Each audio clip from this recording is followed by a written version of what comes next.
দিকটাকে চিন্তা করে 1994 সালে আমাদের দেশনেত্রী বেগম খালেদা জিয়া প্রথমবারের মতো অ্যাডমিনিস্ট্রেটিভ অর্ডার দিয়ে এদেশে লিগ্যাল এইড কনসেপ্টটা চালু করেছিলেন। যে একজন মানুষ অপরাধ যত বড় অপরাধী হোক না কেন, তার নিজেকে ডিফেন্ড করার একটা অধিকার থাকবে, এবং তার যদি লয়ার না দিতে পারে, টাকা পয়সা না দিতে পারে, সেই ক্ষেত্রে রাষ্ট্র তার পক্ষে দাঁড়াবে, টাকা পয়সা দিয়ে আইনের মতো চলবে, আদালতের মতো দেখবেন।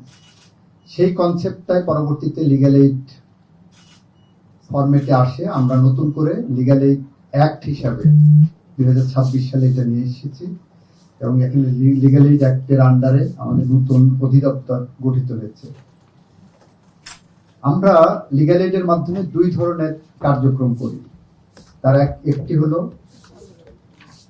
অসহায় দরিদ্র গরিব মানুষকে লিগ্যাল এইড দিই, আরেকটা হলো আমরা মিডিয়েশন করে দিই, প্রি ট্রায়াল মিডিয়েশন বা প্রি ফাইলিং অফ কেসের মিডিয়েশনে যাই।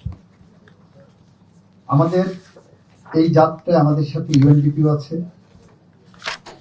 জিআইজেড আছে, আরো দু একটি অর্গানাইজেশন, জাইকা আছে। আমাদের এই যাত্রায় প্রথমে আমরা 8টি জেলায় শুরু করেছিলাম, পরবর্তীতে 20টি জেলা আরো সংযোগ হয়েছে। তো রিসেন্টলি আমি একটা স্ট্যাটিস্টিক দেখছিলাম, নারায়ণগঞ্জ জেলাতে, ইতিপূর্বে নারায়ণগঞ্জ নরসিংদী জেলাতে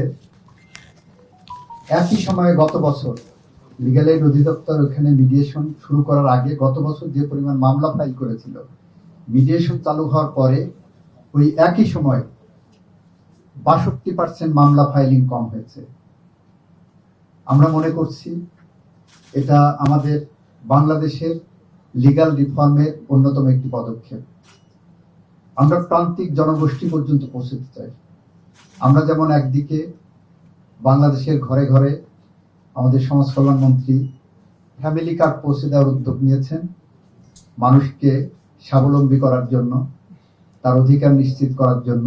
কৃষি মন্ত্রণালয় কৃষক কার্ড দেওয়ার চেষ্টা করছেন। আমরা আইন মন্ত্রণালয় থেকে বলছি ওই সমস্ত প্রান্তিক জনগোষ্ঠী যাদের নিজেদেরকে ভালনারেবল মনে না করেন, নিজেদেরকে অসহায় মনে না করেন, যাতে তারা মনে করেন যে আমাদের পাশে রাষ্ট্র আছে, আমাকে একজন ভিকটিম করলো, আমি আইনজীবী দিতে পারছি না, রাষ্ট্র অর্থ খরচ করে তার পাশে থাকবে। এইটা লিগ্যাল এইড টিমের অন্যতম লক্ষ্য, এবং সেই লক্ষ্যকে সামনে রেখে আমরা দেখলাম সমাজ কল্যাণ মন্ত্রণালয় এবং মহিলা ও শিশু বিষয়ক মন্ত্রণালয়ের প্রান্তিক জনগোষ্ঠী পর্যন্ত সমস্ত মন্ত্রণালয়ের মধ্যে সব থেকে বেশি কানেকশন। কারণ আপনাদের এই দুইটা মন্ত্রণালয়ের সাথে সবচেয়ে বেশি কানেকশন প্রান্তিক জনগোষ্ঠীর। সুতরাং তাদের সাথে আমরা এই সমঝোতা স্বাক্ষর করতে যাচ্ছি, যাতে আমাদের এই কর্মসূচিটা তাদের মাধ্যমে আমরা প্রান্তিক জনগোষ্ঠী পর্যন্ত পৌঁছে দিতে পারি। সেই লক্ষ্যকে সামনে রেখে আমরা এগিয়ে যাচ্ছি। আপনাদের একটা ছোট্ট এক্সাম্পল দেই। আপনার পত্রপত্রিকায় দেখেছেন বাগেরহাটে একটা গুমের ঘটনার অভিযোগ এসেছে কোস্টগার্ডের বিরুদ্ধে। সেটা ইন্ডিপেন্ডেন্টলি তদন্ত হবে।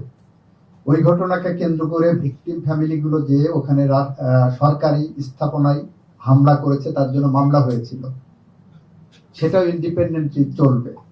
সেই মামলায় 12 জন সম্ভবত আসামি ছিলেন, তাদের আইনজীবী দেওয়ার ক্ষমতা ছিল না। মানবাধিকার সংগঠনগুলো ইন্টারন্যাশনালি খুব কথাবার্তা বলছেন। এর মধ্যে একটা সংগঠন আমার নোটিশে আনলেন যে এই ফ্যামিলিগুলোর আইনজীবী দেওয়ার ক্ষমতা নাই, সামর্থ্য নাই। সাথে সাথে আমাদের লিগ্যাল এইড ডিজিকে বলার পর 24 ঘন্টার মধ্যে তাদেরকে আইনজীবী দিয়ে তাদের জামিনের ব্যবস্থা আমরা করেছি। আমরা এটাকে দুইটা ভাবে দেখছি। একটা হলো গুমের যে ঘটনা, সেটা ইন্ডিপেন্ডেন্টলি যাবে, তারা যদি অপরাধ করে থাকে সেইটাও ইন্ডিপেন্ডেন্টলি হবে, বাট তাদের একটা আইনজীবীর মাধ্যমে, আইনজীবী দিয়ে আদালতে নিজেকে ডিফেন্ড করার যে অধিকার আছে, সেই অধিকারটা আমরা রাষ্ট্র নিশ্চিত করেছি। আমরা এভাবে মানুষের মানবাধিকার নিশ্চিত করতে চাচ্ছি। আপনারা দেখেছেন এই সরকার ক্ষমতা আসার পরে মানবাধিকার পরিস্থিতিতে একটা পুলিশ বাদী হয়ে রাজনৈতিক মিথ্যা মামলা এখন পর্যন্ত আমরা কোনো থানায় দেখি নাই পুলিশ বাদী হয়ে। এখানে গুমের সংস্কৃতি বন্ধ করা হয়েছে, ক্রস ফায়ারের সংস্কৃতি বন্ধ করা হয়েছে, পলিটিক্যাল পারসিকিউশনের সংস্কৃতি বন্ধ করা হয়েছে।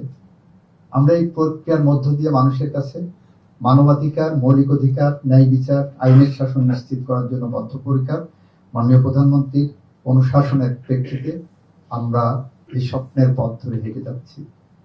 সেই কারণেই আজকের এই সমঝোতা স্মারক স্বাক্ষর আমাদের সবার শ্রদ্ধাভাজন ব্যক্তিত্ব আমাদের মাননীয় মন্ত্রী, ওনার অফিসে আমরা আজকে স্মারক স্বাক্ষর করছি এবং আপনাদের মাধ্যমে গোটা দেশবাসীকে জানাতে চাই আমরা অসহায়, গরিব, মেহনতি, খেটে খাওয়া মানুষের পাশে আসি। আমরা